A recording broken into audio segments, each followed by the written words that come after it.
Welcome to the Sage Thought Leadership Podcast, building experiences that connect, remove friction, and deliver insights.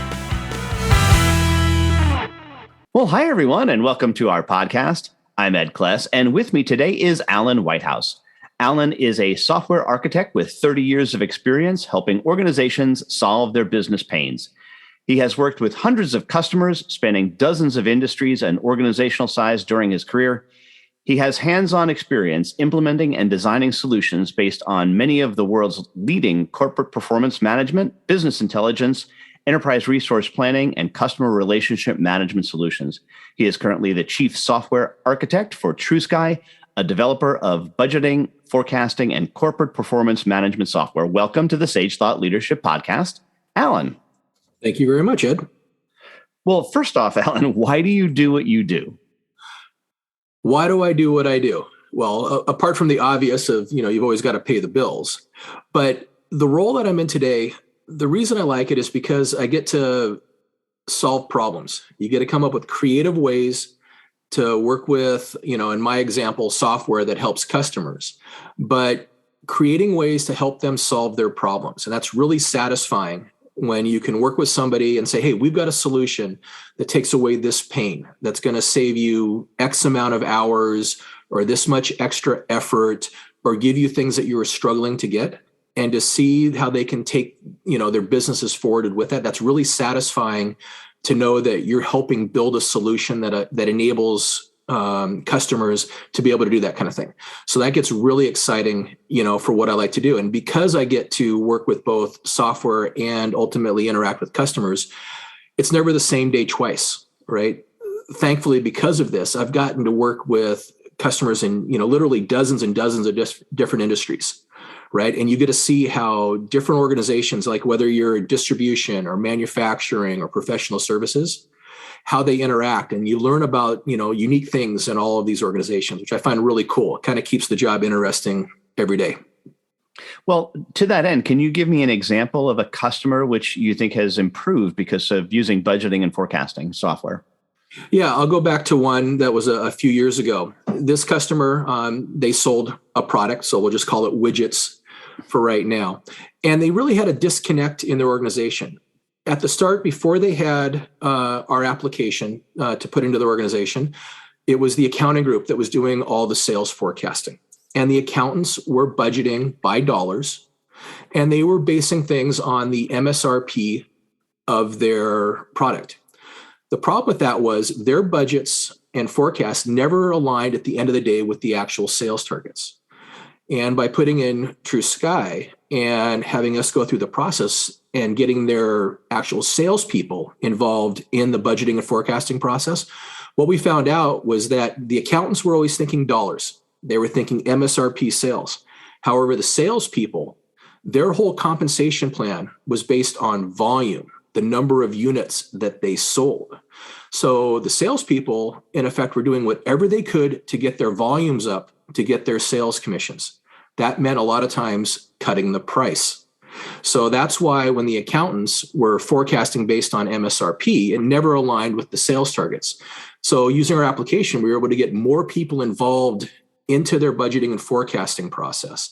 Those people that were closer to the action and really knew what was going on, the salespeople, and had all that numbers and all that data flow up to the accountants automatically without a lot of extra work. So now they got higher quality numbers, and they were finally able to get sales forecasts that matched reality, not what they thought the reality was going to be. So it really helped them, plan better for production, for how many of those widgets they needed to actually build, because they had a lead time on that.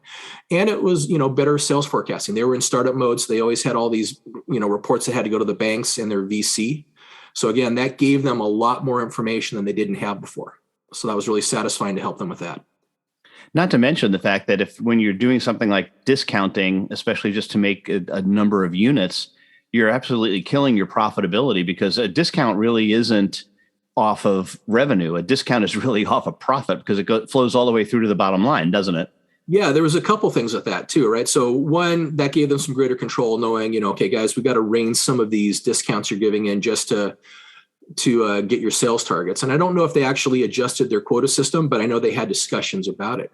The other thing was a lot of their products had to come in from overseas.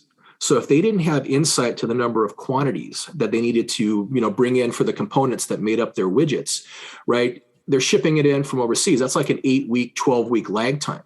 If they were incorrect on the volumes, right, they would sometimes have to fly things in expedited, and that would eat into their profit margin as well, because sending it by cargo ship is one price, sending it by plane is a whole different price structure.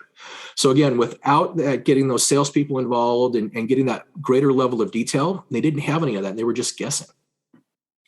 And was this post-COVID, pre-COVID? Or did the global slowdown of the supply chain affect this company at all? This example was pre-COVID. But because of COVID, we have seen that need to start budgeting and forecasting at what we call a driver-based level, not the dollars, but what are the quantities, the rates that you're budgeting, go up dramatically, because we've seen certainly over the couple of years of COVID, but even now today when we're still having all these supply chain issues, that people are having to forecast and reforecast far more often. Doing it once a year isn't cutting it, because you think I'm going to need 100 of these items every month. Well, guess what?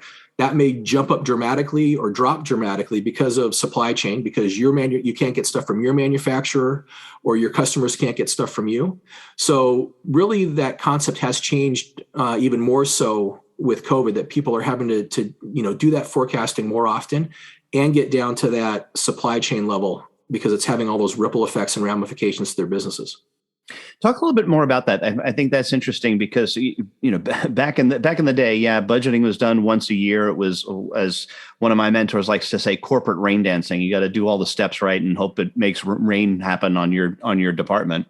Yeah. And the question I have for you is, what are you seeing with people doing with regard to revisiting the budget and forecast? Is it something that happens now semi-annual, quarterly, monthly, even sometimes weekly? What are you seeing there? Yeah, so you're absolutely right that it used to be we're going to do it once a year. It's going to be the big pain. We'll work on it for a month and a half or 2 months, and then we're done and we'll call it a day. But really what has brought to light through COVID was a lot of inefficiencies that happen on that, because where you budget, like think of it budgeting pre-COVID, if we were like January of 2020, right, before everything shut down and locked down, right?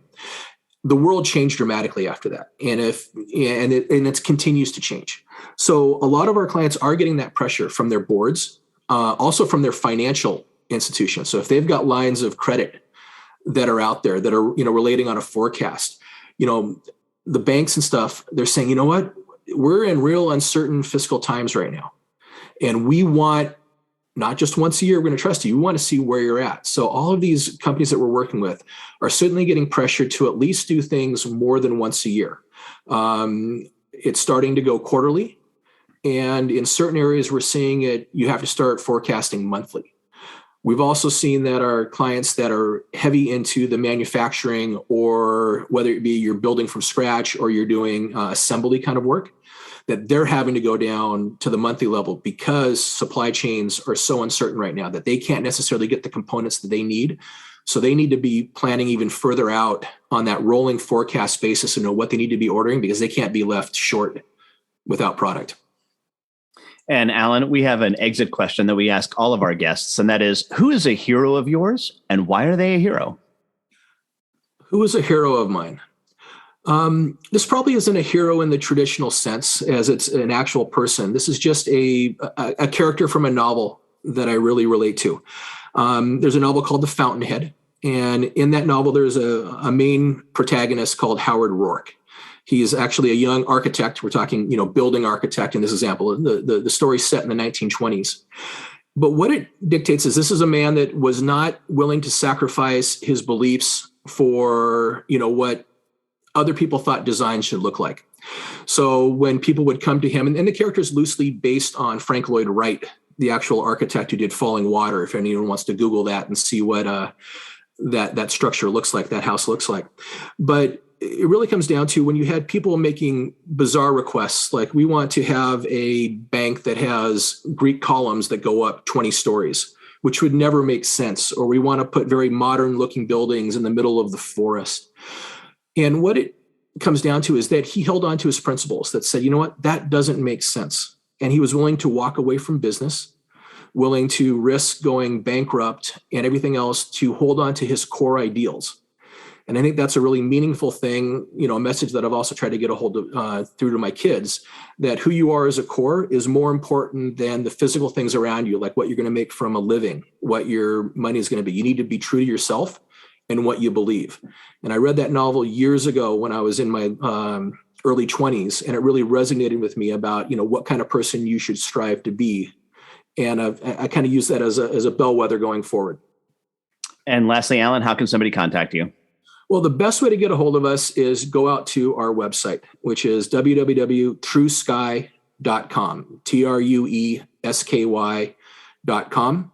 You can send an email to info@truesky, and somebody will respond back with the best kind of information. I am also on LinkedIn if you want to search for my name, Alan Whitehouse. That's ALAN is the spelling of that.